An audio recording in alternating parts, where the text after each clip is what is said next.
आवळा खाण्याचे किती फायदे आहेत ते आपल्याला माहीतच आहेत.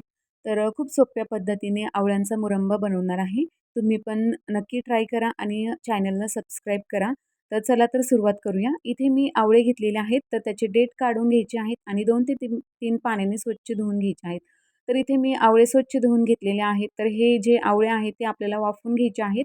तर इथे मी एका पातेल्यात पाणी गरम करून घेतलेलं आहे आणि एका चाळणीमध्ये ते आपल्याला ठेवून त्याच्यावरती झाकण ठेवून 5 ते 7 मिनिटे वाफवून घ्यायचे आहेत.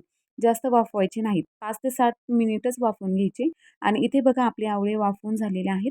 आवळे थंड झाले, की मग आपल्याला एक कढई घेऊन त्याच्यामध्ये आवळे टाकायचे आणि गरम होईपर्यंत हलवून घ्यायचे.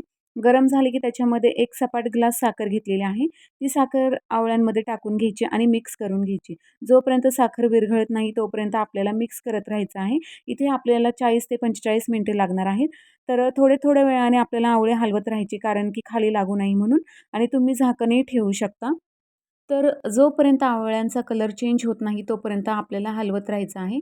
तर इथे आवळ्यांचा कलर ब्राउन झालेला आहे. तर इथे आपला मुरंबा बनवून झालेला आहे. गॅस बंद करून घ्यायचा आणि मुरंबा थंड होऊ द्यायचा आणि काचेच्या भरणीमध्ये ठेवायचा. तर 1 वर्ष टिकतो हा आवळ्यांचा मुरंबा. तर तुम्हीही फ्रिजमध्ये ठेवू शकता किंवा वरतीही ठेवू शकता.